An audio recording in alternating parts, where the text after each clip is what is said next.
Programa não recomendado para menores de 10 anos. Olá, é o programa Revolução Jesus, estamos juntos nesta noite especial. Noite ou dia ou tarde, né, Rafa? Porque graças a Deus o programa Revolução Jesus depois fica disponível para você no Play Canção Nova, mas é muito bom nós estarmos com você e muitos já sabem, estão por dentro da temática que nós vamos abordar hoje. Olá, Rafa. Oi, Thiago, boa noite. Boa noite a você que nos acompanha pelo sistema Canção Nova. Thiago, hoje a gente nem vai falar muito, porque tem os convidados Eu prometo. que a gente quer deixar eles falarem, porque a gente tem muito, mas muito a aprender. E para você que ainda não sabe qual a temática de hoje, já vai, olha, o nosso card de hoje no @Revolução Jesus. O nosso tema é homossexualidade e o amor. O que você gostaria de saber sobre homossexualidade? Quando essa palavra vem, o que você sente? Quais são as suas curiosidades? O que vem ao seu coração, à sua mente? Por isso a gente quer a sua participação, a sua interação conosco, @Revolução Jesus, lá nos comentários você pode fazer a sua pergunta, porque nós vamos ter convidados gabaritados que vão poder nos ajudar hoje a aprofundar e a explorar essa temática. Combinado? E como a Rafa falou, eu prometo que eu vou ser o primeiro a falar pouco no programa de hoje e já vou receber o convidado no dia, nesse momento pertinente para nós falarmos sobre essa temática. Então, a gente tem a honra de receber ele aqui. Inclusive, já esteve no acampamento da Revolução Jesus, viu, Rafa? E se Deus quiser, estará de novo. Assim eu creio. Sua bênção, bem-vindo, Padre Rafael Solano. Tiago, que bom tê-lo aqui. Tudo Muito bem obrigado. com você? Como Sua você bênção, tá? que bom. Por favor, Padre. Obrigado. Padre, fique à vontade. Eu senti já um convite, Rafa, que viu, para o alegria. senhor Tudo voltar bem? mais vezes. Obrigado, obrigado. E obrigado pela sua prontidão, Padre, em poder estar aqui Obrigado. com a gente. Eu Fico que muito agradeço. feliz, viu? Eu que agradeço infinitamente o convite. Estar com vocês é um presente de Deus. Que ótimo. Padre, e a gente quer, claro, o tempo do programa ele é curto, mas a gente quer aprofundar, né, nessa temática. E vamos começar do início, porque antes mesmo de nós falarmos sobre a homossexualidade propriamente dita, nós queremos entender um pouquinho, né, dar uns passos atrás aí de compreensão. E o que nós podemos falar, Padre, sobre o que significa ser imagem e semelhança de Deus, sobre a dignidade da pessoa humana? O tema da pessoa humana é um tema que deve ocupar o primeiro lugar da nossa vida. Santo Agostinho dizia que a imagem e a semelhança eram produto uma da outra, mas especialmente as duas davam a maior conotação do ser humano, que é pessoa. O conceito de pessoa nos ajuda a entender duas grandes dimensões na nossa vida, que nós somos seres integrais, nós não somos seres voadores, nós não somos seres estranhos, nós somos seres que vivemos a integralidade através da nossa corporeidade e também da nossa espiritualidade. Isso faz com que cada pessoa tenha dentro de si mesma a alegria de ser imagem do seu Criador. Alguém poderia dizer, nossa, mas é uma imagem imperfeita, não? Claro, em nós sempre haverá essa tonalidade de imperfeição. Mas depois de Santo Agostinho, Santo Tomás diz uma coisa que eu sempre avalio como aquele alvo de atenção. Mesmo que pareçamos imperfeitos, o conceito de pessoa nos aproxima cada vez mais ao conceito do nosso Criador, do Deus que nos ama, do Deus que nos cria por amor e que nos faz a sua imagem e semelhança. Então, antes de falar em sexualidade, antes de falar em qualquer outra situação, temos que colocar no centro a pessoa feita à imagem e semelhança do seu Criador. Padre, e agora dando um passo à frente, né, falando da sexualidade. Como que a igreja hoje define a sexualidade? Como ela vê a sexualidade? A melhor definição que até hoje eu encontrei está, Rafa, no Catecismo da Igreja Católica. Tem 10 números, do 2347 ao 2357, que aborda especificamente o tema da sexualidade. Primeiro, a sexualidade como uma força humana. Quando nós falamos de sexualidade como força humana, estamos praticamente dizendo que é aquilo que permeia toda a nossa história. Sim. Não existem seres humanos assexuados. Existem seres humanos portadores de uma realidade sexual na sua identidade e na sua essencialidade. Segundo elemento que está no catecismo, que para mim é aquele que nós mais trabalhamos aqui quando fazemos os aprofundamentos de famílias novas. A sexualidade inscrita na história de cada ser humano. Porque às vezes nós pensamos, oh, mas será que Deus nos quis assim? Deus quis que a nossa história fosse assim? Deus que nos fez para o bem não poderia ter feito nada errado, muito menos a sexualidade. Então o catecismo aborda a antropologia do amor. Por isso o título, Homossexualidade e Amor, me pareceu super atraente, porque a antropologia do amor nos coloca a todos nós, homens e mulheres, diante desse Deus que nos quer para amar. E um terceiro elemento que a sexualidade aborda no catecismo e em tantos outros autores é a dimensão afetiva. Precisamente antes de vir aqui para o programa, estava com os solteiros da Canção Nova falando da dimensão afetiva, a importância de entender que na história afetiva de cada um de nós há uma realidade sexual que deve ser respeitada, amada e acolhida. Padre, vou pegar um gancho do que o senhor trouxe aqui. Quando nós falamos de amor, uma palavra tão usada em canções, em poemas, em filmes, mas por vezes tão pouco compreendida, né? E a gente percebe até às vezes que a própria palavra amor foi se esvaziando. Como que a gente pode conceituar de fato esse amor genuíno? Eu gosto muito da etimologia ágape. Ágape, que é sinônimo de festa. Ágape, que é sinônimo de entrega. Mas, sobretudo, ágape, que é a maior expressão que sintetiza o encontro. Quem ama é capaz de se encontrar. Tem um autor que eu sigo profundamente, Gabriel Marcel, e ele diz abertamente: dizer para o outro, eu te amo, é dizer, tu não morrerás. Então, é a finitude da nossa realidade humana com a transcendência do amor que é colocado naquilo que cada um de nós é. Nós não podemos negar que somos seres para o amor. E para que esse amor possa ser reconhecido, devemos nos amar. Perfeito, né? É tão bonito a gente ouvindo sobre isso, né? E você pode ir percebendo que diante dessa temática, nós estamos construindo aqui uma base, né, de compreensão. Mais do que respostas prontas, a gente precisa refletir, né? Acho que resgatar essa capacidade de reflexão. Padre, vou fazer um combo aqui de duas perguntas para o senhor, Tá. né? Quando nós Esses falamos, combos são perigosos, perigosos, viu? né? Bem Mas o perigosos. senhor pode separá-los, se o senhor quiser. É igual quando a gente recebe Eu não um sou combo amigo de delicioso, combo, né? viu? Não. Eu gosto tudo bem seletivo. Primeiro a batatinha frita, depois o hambúrguer, né? Exatamente isso. Mas, padre, quando a gente fala, claro, a sexualidade humana ela é bela, mas depois do pecado original, né, várias desordens entraram em nós, em várias esferas, não só na sexualidade, mas também nela, né? Temos as nossas fragilidades, temos as nossas marcas, as feridas que nós recebemos. Nós podemos dizer que na nossa sexualidade existem desordens, feridas, fragilidades que podem comprometer a nossa vida, né? A gente consegue abordar isso? A concupiscência nos atingiu a todos. Todos somos concupiscentes. O que significa isso? Que em cada um de nós há uma tendência à desordem. Não somente sexual, como você bem o acaba de dizer. Muitos de nós, por exemplo, perdemos o controle dos nossos sentimentos, das nossas reações. Então, às vezes esquecemos que a ordem da natureza é para poder encontrar um caminho lógico da nossa vida. Mas essa concupiscência nos leva a perder o controle. E na nossa sexualidade, o mundo dos desejos nos leva muitas vezes, se não bem entendido, a viver, entre aspas, uma sexualidade desordenada.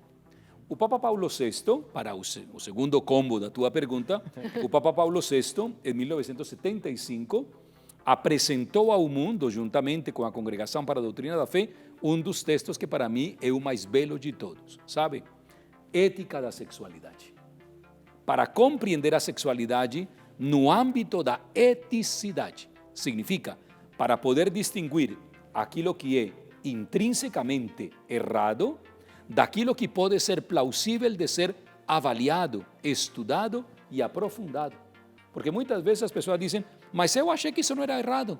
Eu fiz isso pensando que era bom. Espera aí, você não foi muitas vezes suficientemente prudente para entender a origem desse ato. Se você tivesse sido suficientemente organizado, suficientemente capacitado ou capacitada, você teria entendido que a ordem final desse ato não era isso. Por quê? Porque nós temos um princípio. O fim não justifica os meios. Os meios devem ordenar o fim ao ponto tal de que os nossos atos possam corresponder às nossas decisões. Vai clareando, né? Vai abrindo. E, padre, depois desse embasamento, né? Agora entrando também no tema do programa da homossexualidade. Como que a igreja hoje define, como ela vê a homossexualidade? Seguindo com aqueles 10 números, 23:47 a 23:57, a igreja aborda, em primeiro lugar, o tema da castidade. A castidade como uma experiência que brota de um desejo profundo e ordenado para viver plenamente a amizade e evitar o egoísmo. Todos os atos egoístas vividos na sexualidade podem conduzir uma pessoa a truncar esse caminho da castidade cristã. Quando nós falamos na homossexualidade, que é a atração de duas pessoas do mesmo sexo, uma pela outra, o catecismo, nesse número 23 e 57, faz 3 grandes esclarecimentos. Primeiro, as pessoas que sentem atração por outras pessoas do mesmo sexo podem ter dentro da sua vida, intrinsecamente, um comportamento que não as leva a encontrar o verdadeiro sentido da amizade cristã. Em segundo lugar, pode existir uma tendência, e existem diferentes línguas, sabe? Porque a original é no latim, mas, por exemplo, em francês, em espanhol e em inglês tem uma outra conotação diferente à língua portuguesa. Isso é muito importante quando a gente começa minuciosamente a fazer o estudo, porque não é o mesmo uma tendência a um comportamento. E o catecismo é tão belo que diz: não podemos negligenciar esta tendência ou esta atitude, que provavelmente em muitas pessoas possa ter surgido como um comportamento ocasional, passageiro e até muitas vezes como um simples pensamento. E em terceiro lugar, já a igreja vem falar e abordar os atos homossexuais, como atos desordenados. Sei que muitas pessoas não gostam da terminologia desordenados. Por que se utiliza a terminologia desordenado?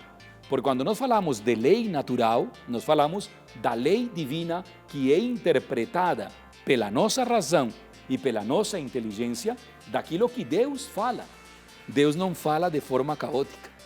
Deus fala de forma organizada. Então, fazemos uma hermenêutica daquilo que Deus quer de nós e quis desde sempre, que a relação fosse estabelecida por um homem e uma mulher, que a relação fosse aberta para a vida e, fundamentalmente, que a relação tivesse consigo aquela experiência plena do amor que Deus coloca no coração dos seus filhos e filhas. Gente, tem pelo menos 400 perguntas na fila para mim Ai, fazer ai, aqui, ai, mas ai. o tempo é Não, curto não. e eu preciso receber outro convidado aqui para a gente continuar.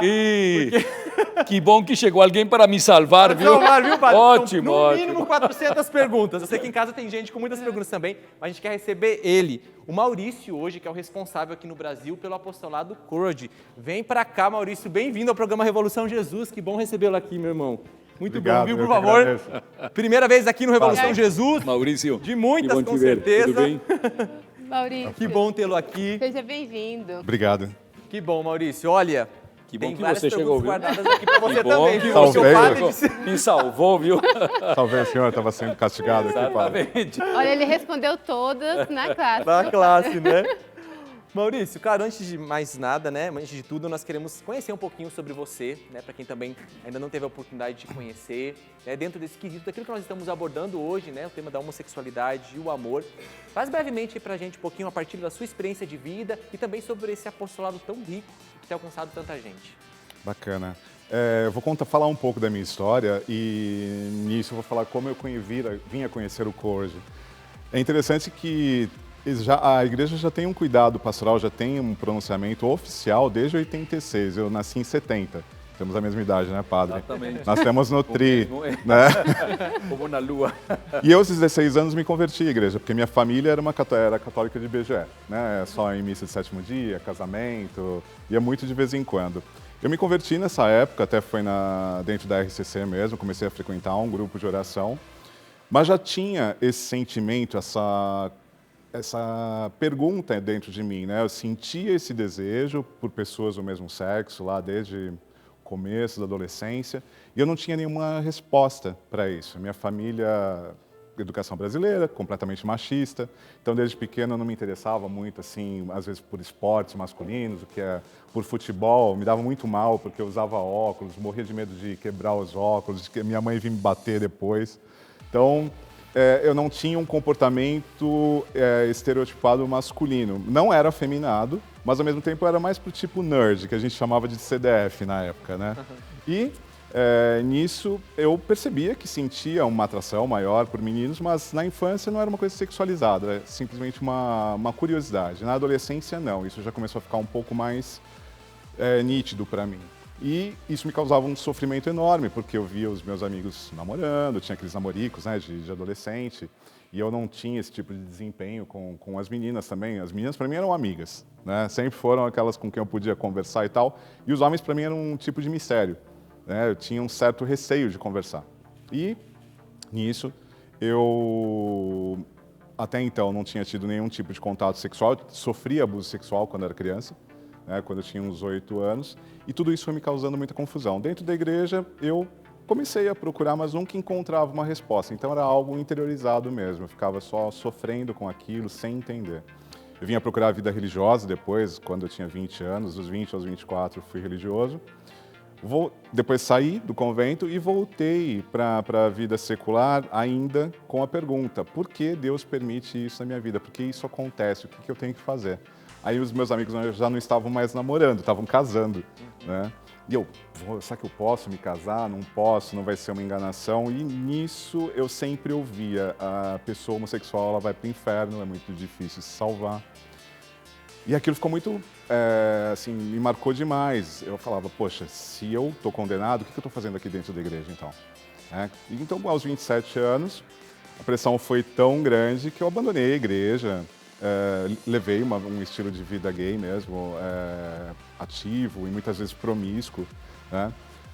Tive relacionamentos estáveis, eu contraí muito, fiquei doente durante um bom tempo, sempre a busca de afeto. A minha grande busca eu sempre percebi que era uma busca por afeto, até foi interessante ficar ouvindo o padre aqui falando agora há pouco, né? Sobre essa questão do amor.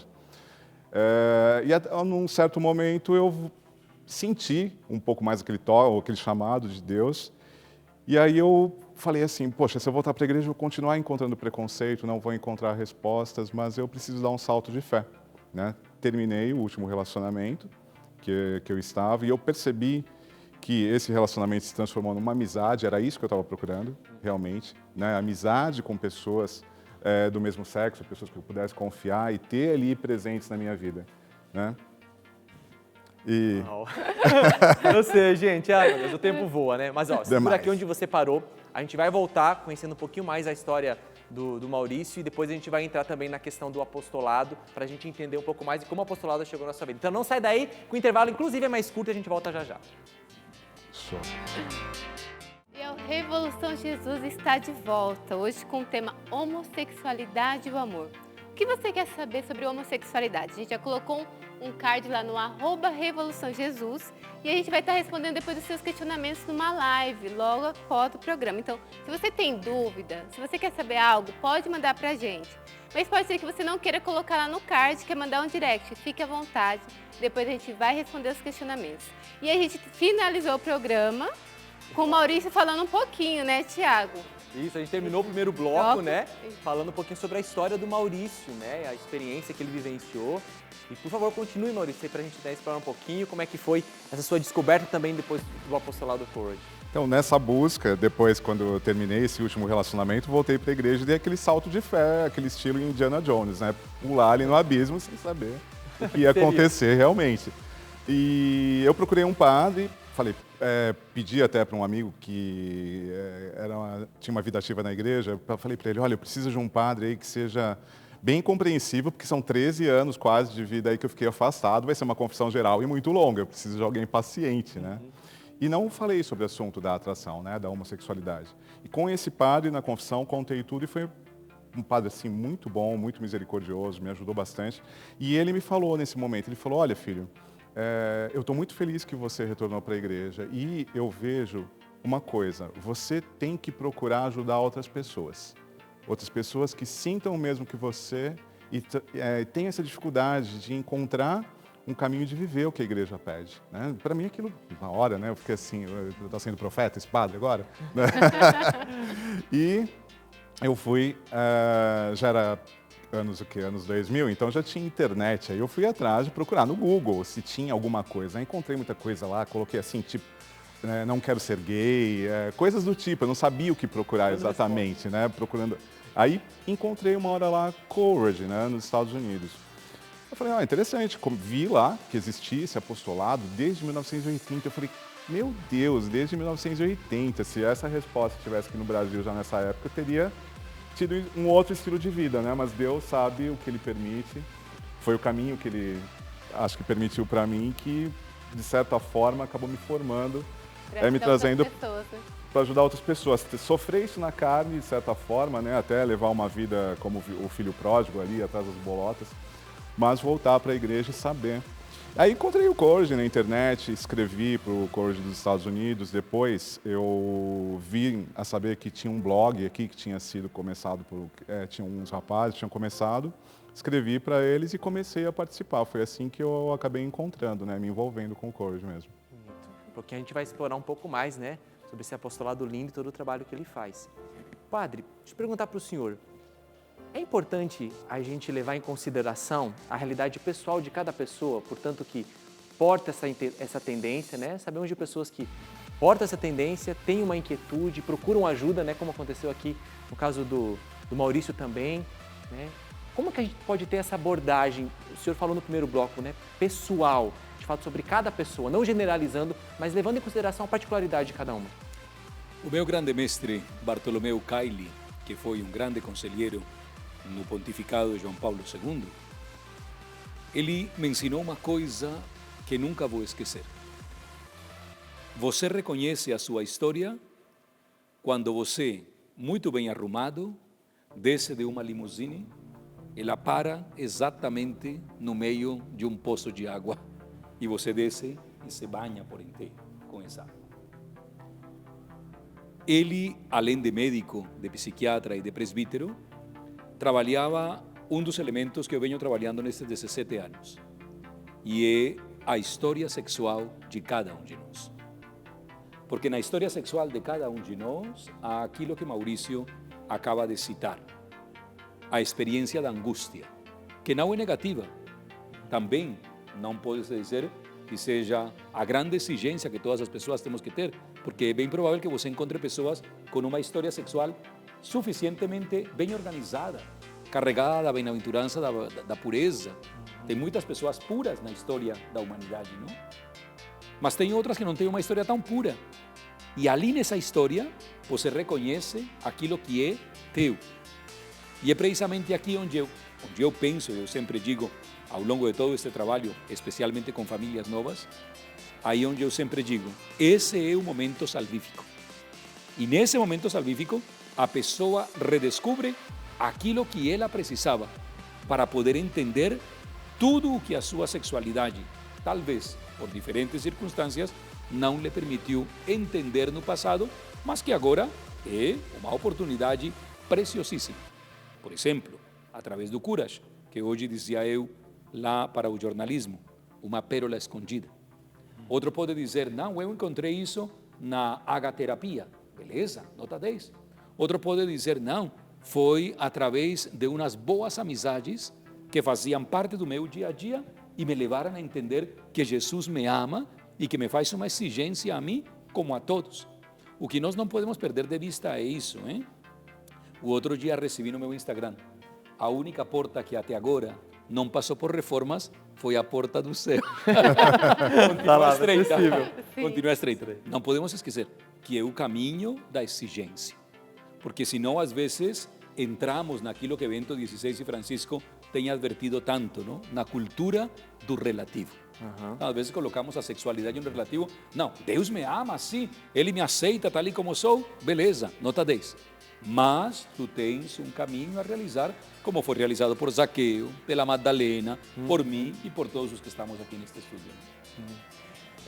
É bonito a gente perceber isso. Rafa, você está com uma pergunta já na ponta da língua, eu sei. Mas deixa eu pegar, eu gosto de furar a pauta. Então, bem-vindos. Mas, Maurício, deixa eu perguntar algo assim específico. Porque, claro, Deus ele respeita o nosso livre-arbítrio, né? E cada um faz o seu caminho. Mas, olhando para a sua história, o pouco que você nos contou, né? Sei que ela é permeada aí de muitos detalhes e acontecimentos e vivências. Mas você pode dizer que hoje, na sua vivência, né? Claro, vamos falar sobre o apostolado. A sua identidade como pessoa, né? Você vive a liberdade diante da escolha que você fez hoje, né? De não estar mais na prática homossexual. Como é que é isso? Porque muitas vezes o que a gente acaba ouvindo de várias pessoas, né?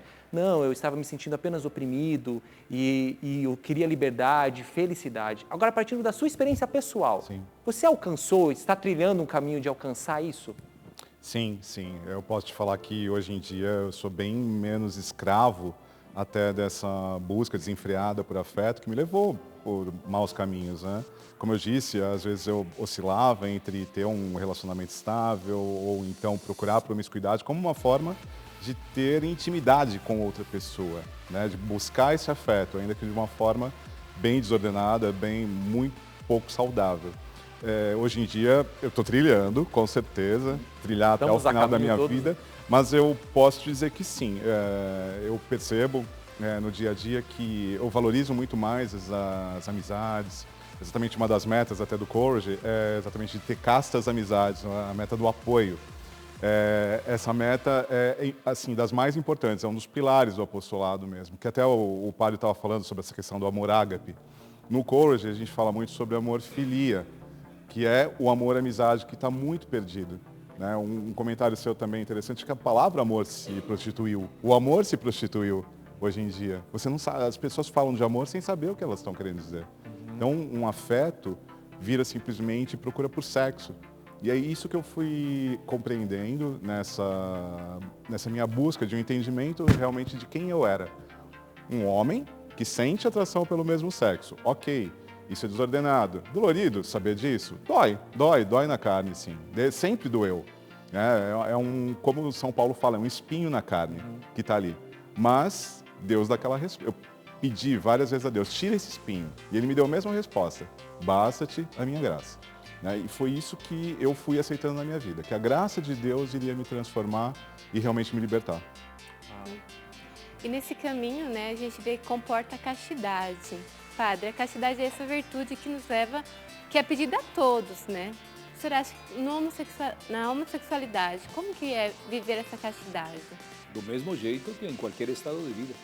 Porque a castidade desabrocha na amizade. E a amizade nos ajuda a viver verdadeiramente a liberdade cristã. É belíssimo porque ontem, quando eu estava vindo para cá, a carta de Paulo aos Gálatas martelou a cabeça e a viagem toda, não? É para a liberdade que Cristo nos libertou. Acabou de ser dito por Maurício, foi dito agora por Tiago, você o reafirmou. O amor está sendo prostituído. Nada mais belo do que o amor que nos liberta. Ou como diria o grande teólogo von Balthasar, o único digno de fé, o amor. Então, a castidade abre essa possibilidade de amar. E, em segundo lugar, um elemento muito válido. A castidade é uma virtude, sim, mas temos que ser formados para ela. Então, por exemplo, numa sociedade pansexual como aquela na qual estamos vivendo, tudo fala de sexo. Como fortalecer a virtude da pureza? Através do pudor. Ninguém tem direito de invadir a minha privacidade na minha corporeidade. E existe um pudor para cada situação, para cada relacionamento. Eu sempre digo, por exemplo, não? Vou furar a pauta, tá? Fica à vontade, que eu gosto. Sempre digo isso. Com todo respeito dos meus irmãos brasileiros, já sou naturalizado, não? O namoro no Brasil é a maior vulgaridade que pode ser vista na sociedade. Porque o namoro é a porteira aberta para a libertinagem de relacionamentos precoces. Então, por exemplo, você encontra uma menina, um rapaz, que vivia a pureza em casa, plenamente. Vivia os relacionamentos mais sólidos em casa. Mas como a pressão foi tanta, tem que namorar, tem que namorar, tem que namorar, tem que namorar, de repente, esse guri ou essa guria se vê na roda dos namoricos e inicia de forma prematura algo que nunca deveria ter acontecido. A ruptura da experiência do pudor. Então, você fica diante de situações verdadeiramente escancaradas e dolorosas.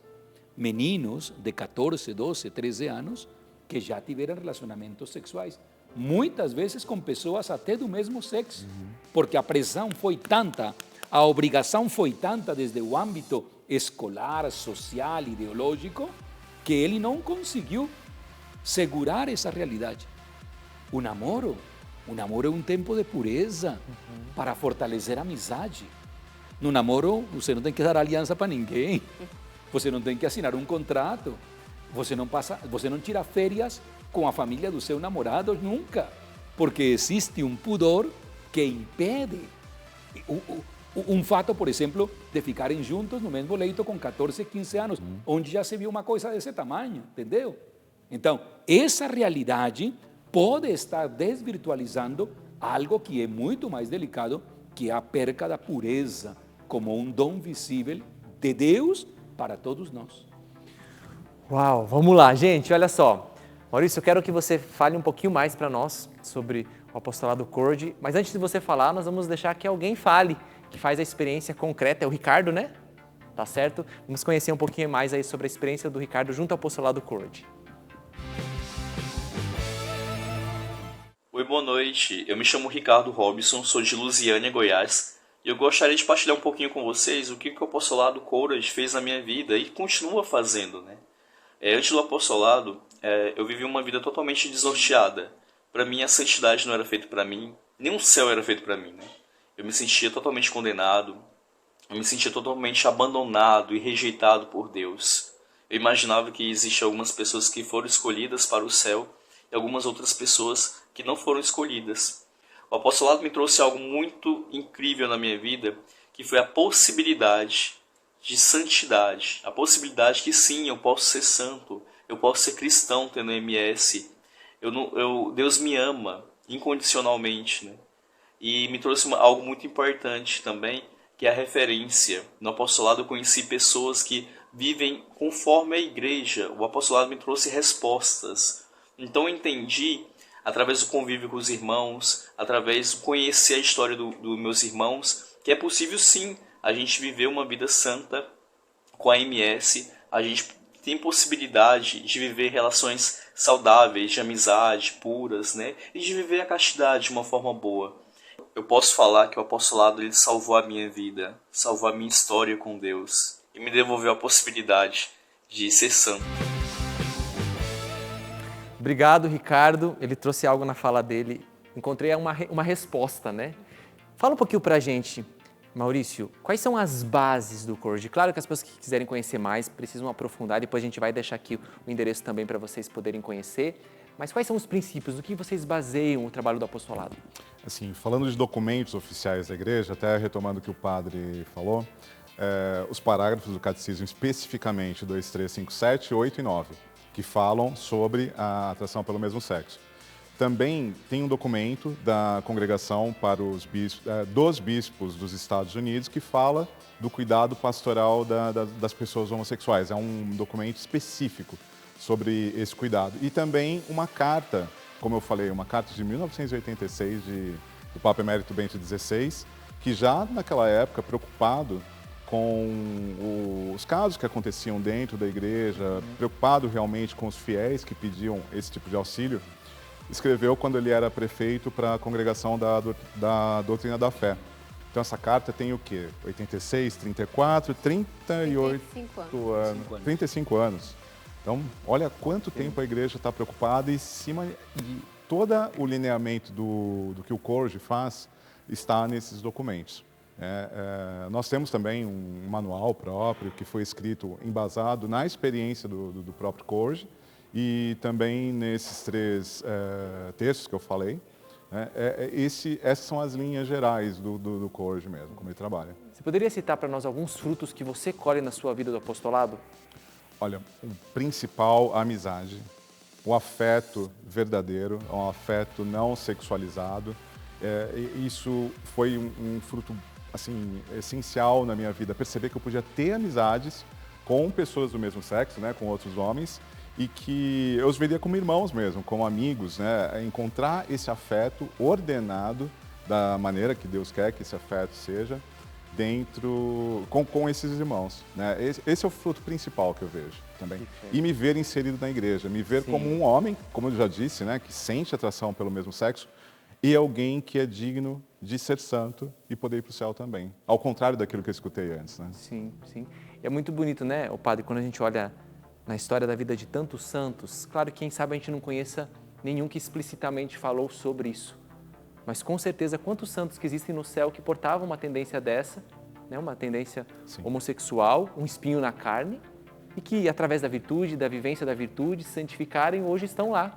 Né? Então, para dizer, claro, hoje nós estamos falando sobre a homossexualidade, mas para dizer que ela não é o único desafio a ser vivido, né? Existem tantos outros que a gente pudesse trazer aqui, né, Maurício, das nossas vidas, mas claro que hoje nós estamos trazendo algo que, né, está em alta sempre, claro, essa temática é pertinente, mas é importante nós resgatarmos aquilo que é o valor, aquilo que é o ensinamento da igreja, do magistério, da doutrina, que vocês tanto estão aqui trazendo e resgatando para nós. Bom, o intervalo é rápido e a gente volta para o terceiro bloco, que a gente vai mais fundo ainda, não sai daí.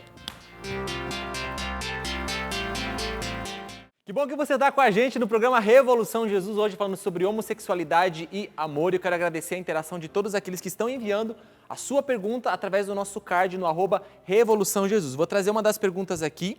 Para conhecer, participar e fazer parte do CORD, precisamos fazer votos de castidade ou vivendo um relacionamento homoafetivo podemos participar? Questiono, pois tenho uma relação de quase 10 anos. A sua pergunta será respondida após o programa na live que nós faremos no @Revolução Jesus no perfil do Instagram. Por quê, Thiago? Porque graças a Deus são várias perguntas, tem gente que está pedindo mais tempo de programa, nós também gostaríamos, mas com certeza nós vamos ter um segundo capítulo, se Deus quiser, falando sobre essa temática, tá bom? Então fica ligadinho, quero mandar um abraço aqui para o Renato, para a Silvia, para a Elaine, para o Jean, para a Poliana, para o pessoal que está interagindo aqui com a gente, um grande abraço. Suas perguntas vão ser respondidas na nossa live assim que terminar o programa, tá bom? Joga a peteca aí para você, segura, Rafa, e manda para os nossos convidados, porque temos mais de 400 perguntas na fila. Vai lá. Padre, de forma bem direta, já que a gente está falando de pergunta, qual que é a diferença de eros e erotização? Na belíssima encíclica Deus Caritas Est, o Papa Bento XVI dedica um capítulo exclusivo a essa riqueza dentro da castidade e especialmente dentro da castidade como virtude. O eros é a maior expressão da beleza inicial. Então, o eros traz consigo a harmonia, o equilíbrio e a surpresa.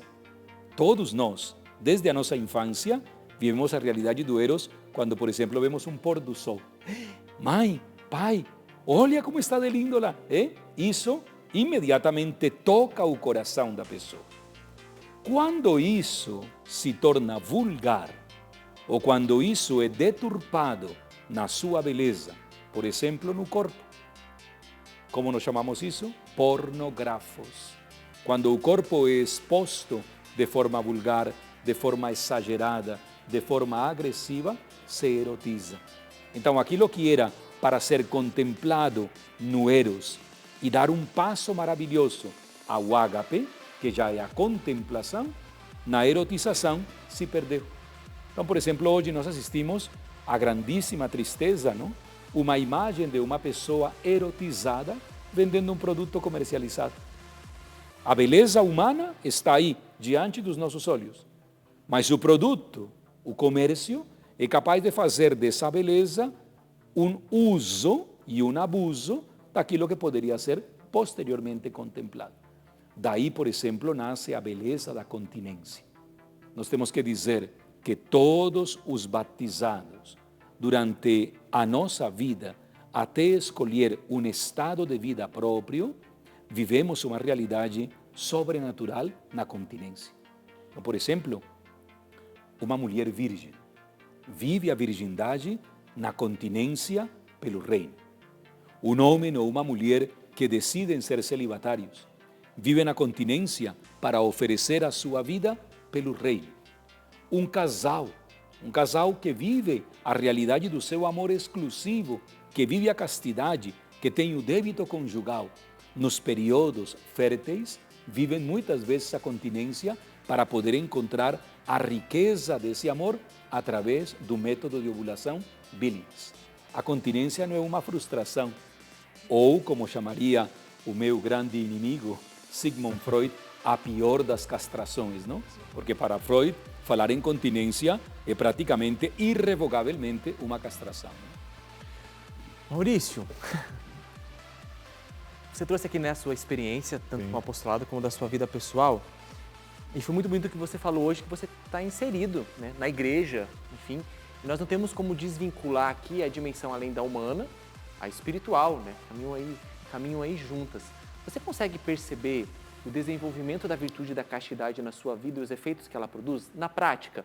Né? Nós estamos falando aqui, trazendo as abordagens, né? E depois que você optou, né, por se abster, por deixar a vida de prática que você vivenciava, você conseguiu começar a tocar nessa liberdade que a castidade traz, no desenvolvimento dessa virtude e, consequentemente, na ação da graça de Deus que te faz hoje dar uma resposta até de autodomínio? Sim, retomando o que o padre falou até, a castidade desabrocha na doação, foi isso. Foi a frase que o senhor utilizou, né, que está no catecismo até. E eu percebi isso, porque o meu grande medo, e eu sei que é o medo de toda pessoa que sente atração pelo mesmo sexo também, é a solidão. Então, todo mundo tem medo, porque parece que você vê assim nas pregações, normalmente, o quê? Olha, ou você casa, ou você vira consagrado. Então, para uma pessoa que sente atração pelo mesmo sexo, a igreja tem regras claras, até em relação ao sacerdócio, por exemplo, que uma pessoa que tem uma homossexualidade arraigada, né, aquela bem, uma coisa, vamos dizer assim, forte, ela não pode abraçar o sacerdócio. A pessoa fica naquela, tá, mas eu também não tenho atração pelo sexo oposto, então... O que eu faço? Onde eu fico? O que sobra para mim, né? Então fica parecendo... A pessoa se força muitas vezes a entrar num desses estados de vida sem estar realmente vocacionada, porque ela não viu um outro caminho, uma terceira via, né, para ela. Então, e por essa falsa compreensão de castidade também, né? Então fica... aquele medo, tá, se eu não me casar, não vou ter ninguém, se eu não também estiver inserido numa comunidade, também não vou ter ninguém, como vai ser minha vida? Quando eu comecei a estudar e também a viver realmente a castidade, né, e seguir as metas que o Courage me pede, eu comecei a entender essa questão da doação, de como a castidade significava na realidade não uma continência no evitar simplesmente atos desordenados, mas num doar-se. Né? Então eu comecei a ver isso. O serviço foi me libertando de certa forma, né? Foi me ensinando o que é realmente a castidade. Hoje eu sou vicentino, né? Eu sou da Sociedade de São Vicente de Paula. Então quando eu tenho nos meus tempos livres, além do Courage, eu também ajudo os pobres. Né? E o Courage tem isso como meta, né? De doar-se. Aí eu comecei a perceber, eu não estou sozinho. Eu não estou sozinho. Quem me ensinou que eu não estava sozinho foi realmente a vivência da castidade. Que eu pude ver, me doando aos irmãos pobres, necessitados, aos irmãos do Courage, aos meus amigos, que além da presença de Deus, lógico, na minha vida, né, que foi ficando realmente mais forte, que eu não estava sozinho e não estarei sozinho nunca. Uau! Já deixou o recado aí, né? Já deixou o recado, né? Padre, em nível pastoral hoje, nós como igreja, como nós podemos ajudar essas pessoas que nos procuram? Volto a dizer o que disse no primeiro bloco. Lembremos-nos sempre que somos filhos e filhas, feitos e criados à imagem e semelhança de Deus. Evitemos toda adjetivação. Eu tenho muito medo dos adjetivos que precedem a pessoa. A mim não me precede o ser padre. A mim não me precede o ser branco, azul, amarelo. Me precede ser pessoa. Isso antecede qualquer situação. Então, quando alguém vem para falar da sua sexualidade abertamente, numa conversa espiritual, numa conversa familiar, pessoal, a única coisa que nós podemos oferecer é os nossos ouvidos e o nosso coração. Temos que ter aquilo que o Papa Francisco tem insistido tanto para nós: tempo, paciência e misericórdia. Estamos num tempo sinodal, Rafaela, um tempo para caminhar juntos na escuta.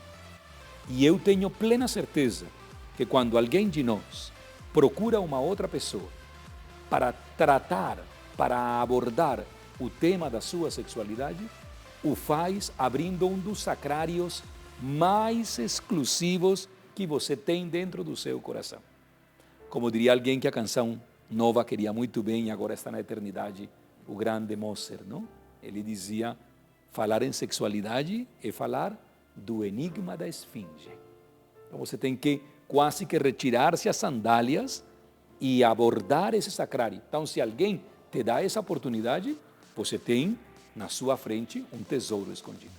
E tem que tratá-lo com muita delicadeza.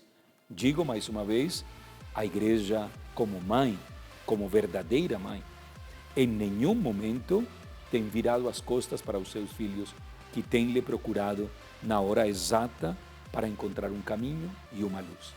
Lembrando que o caminho, que é Cristo Jesus, é proposto para todos nós com todas as exigências e as relevâncias que esse caminho implica. Para todos nós, como acaba de dizer Maurício, o Curas coloca umas tarefas na vida dele, a maior de todas, seguir Cristo. Uau. Maurício, o que você diria para aquele jovem, para aquela pessoa que nos acompanha hoje e que porta um conflito no seu interior, quem sabe até se identificou com aquilo que você trouxe, né? E hoje está num dilema. Eu assumo a vivência da prática ou não, eu olho para o outro lado e vejo uma possibilidade dentro da igreja. Porque a gente acaba recebendo, ouvindo tantas pessoas que estão nesse conflito, até nessa angústia, né, de não saber o que fazer ou não conseguiram se abrir. Agora, a partir de alguém que, né, vivenciou a experiência, que trilhou o caminho, o que você diria para esse jovem, o que você diria para essa pessoa? Pegando de novo que aproveitando que o padre falou. Estão se complementando aí, né, os vídeos aí. Nos Isso é convidaram igreja. aos dois, foi por alguma razão, né? Isso é igreja. É isso é igreja. Eu diria para o jovem, não se defina pelos seus desejos sexuais. O mundo quer te rotular de todas as formas. Então, no Corge, por exemplo, nós não utilizamos o rótulo gay, o rótulo lésbica ou qualquer um daqueles que estão na sigla. Isso é uma forma de discriminação, uma forma de desprezar um pleito, que às vezes pode ser até justo por algumas causas, não por todas. Não. É porque definir-se só pelo seu desejo sexual é diminuir muito a pessoa. Então eu falaria para esse jovem, você é muito mais do que o seu desejo sexual. Você é pessoa, né? E você é uma pessoa amada por Cristo. E você tem que procurar imitar a Cristo. Se você está na igreja, você quer procurar respostas, não se defina pelo seu desejo. Defina-se por quem você é realmente, uma pessoa amada, uma criatura de Deus, herdeiro do céu, da vida eterna. Isso é o que nos define. Partindo daí, realmente, procurar o seu encontro pessoal com Cristo. Porque é Ele que vai mostrar quem você é, como homem ou como mulher, né? Ele vai demonstrar quem você é como pessoa. Então o jovem, hoje em dia, principalmente, está nessa coisa de ficar experimentando isso, aquilo nas escolas. O pai estava falando, a gente não tem mais uma cultura de castidade, uma cultura de pureza. E o jovem já vem muito confuso, muito ferido, né, dessa sociedade que a gente vive. Então, a gente tem que ir mostrando aos poucos, ouvindo. Pegando de novo o padre, o Papa Francisco fala, né? Você tem que ouvir, você tem que discernir e você tem que integrar a pessoa. Ali atrás daquela pessoa tem uma história. Enquanto a gente não conhece a história dela, a gente não pode dar um parecer, um diagnóstico, falar nada, né? As pessoas hoje têm muito aquele costume de falar, olha, te ver pela primeira vez, olha, Rafaela, acabei de te conhecer, você tem que ser desse jeito, tal, eu não ouvi sua história. Você só falou assim, Maurício, a gente pode conversar? Pode, mas já vou te dar um conselho. As pessoas não têm mais essa paciência de ficar ouvindo, já querem ter respostas prontas, receitas de bolo, e isso não existe. Então eu falo, primeira coisa, não se defina, né? Essencial isso, não se defina pelo seu desejo sexual, não adote rótulos. Posso dizer uma coisa? Por favor. Não adianta dizer que saiu do armário se não foi capaz de vencer o isolamento afetivo, no qual o armário o mantinha dentro e fora. Porque encontramos muitas pessoas que fazem exatamente isso que acaba de dizer Maurício. Então já eu me dou a conhecer, não sei o quê, não. Mas interiormente estão totalmente encapsuladas. A maior dor de um ser humano é não poder se sentir amado por alguém. Exato. E saber que esse amor é real e que eu posso te amar sem nenhum tipo de desejo carnal. Que eu te amo em Cristo plenamente. e que a tua realidade me toca profundamente a mim. É a experiência verdadeira da samaritana. Já não vou ser como os outros 6 maridos que te usaram. Vou ser o 7º marido, o marido que vai te amar plenamente. Essa realidade tem que nos tocar a todos, porque vejo muitas pessoas, não somente homossexuais, heterossexuais também, totalmente isoladas afetivamente. Levam uma vida completamente desorganizada na sua sexualidade, se dizem amadas e queridas por todos e por todas, quando na verdade vivem um isolamento total, incapazes de amar e de saber-se amados. Seu curso de desafio, padre? Claro? Oh, perfeito, gostei. Vou pedir um favor. Enquanto você pega o tablet, porque a gente já vai começar a nossa live, em 1 minuto, o que o Senhor diria para nós, para a pessoa que de fato precisa resgatar hoje, diante de tudo que ela ouviu, ela quer trilhar um caminho da vivência da castidade, da pureza, sem ignorar a dimensão humana, mas também a espiritual. Quais os primeiros passos para a pessoa que de fato, eu quero essa proposta, eu quero abraçar aquilo que a igreja me oferece, aquilo que Cristo me ensinou, levando em consideração a dimensão humana e espiritual? Deixa o dualismo do lado. Você é uma pessoa integral. Em você não há nada de apêndice a não ser o seu apêndice, mais nada. Tudo o outro é integrado, integralizado, formado, redimido. E aquilo que é assumido é totalmente plausível de salvação. Então, assumir-se como pessoa é o maior dos resgates, porque Cristo, nosso Senhor, é totalmente pessoa. Nós temos que atingir esse mistério da pessoa humana que vai nos dar a maior de todas as alegrias no dia em que nos sentaremos diante dele e, pelo nome, fará um jantar com cada um de nós. Uau. E nos dirá, ali nesse momento, bendito, bendito, filho, filha, com a tua identidade, com a tua realidade, com a tua particularidade. Amém. Minuto Amém. exato. Exato, perfeito, padre. Olha só, nós vamos continuar agora na live, já vamos começar no @Revolução Jesus, no nosso perfil, respondendo as perguntas que vocês enviaram nos comentários, mas faço questão que o Maurício só nos diga, Maurício, se as pessoas quiserem conhecer melhor, né, o Courage, tem um site, um perfil que as pessoas podem entrar, até entrar em contato, poder se abrir? Tem sim. A gente tem perfil em todas as redes sociais, menos no Tinder, tá? Tá bom. Perfeito. Mas tem lá, é só procurar por Courage, né? Coragem em inglês, Courage Brasil. Né? Procurando assim no Google, vai encontrar lá o Twitter, vai encontrar o Instagram, e por lá é só falar no direct de todos esses que a gente responde. A live já começou, né, Rafa? A live já começou, então cola aí agora, né, no seu smartphone, aí, no seu computador e acompanhe essa live, que nós vamos agora responder as perguntas que vocês enviaram, mas aqui pela TV. Obrigado, padre, por estar aqui à disposição. Obrigado, Maurício. Estamos juntos e continuamos. É Revolução Jesus, e obrigado você que esteve com a gente. Cola lá que o programa agora continua aí pela nossa live. Valeu!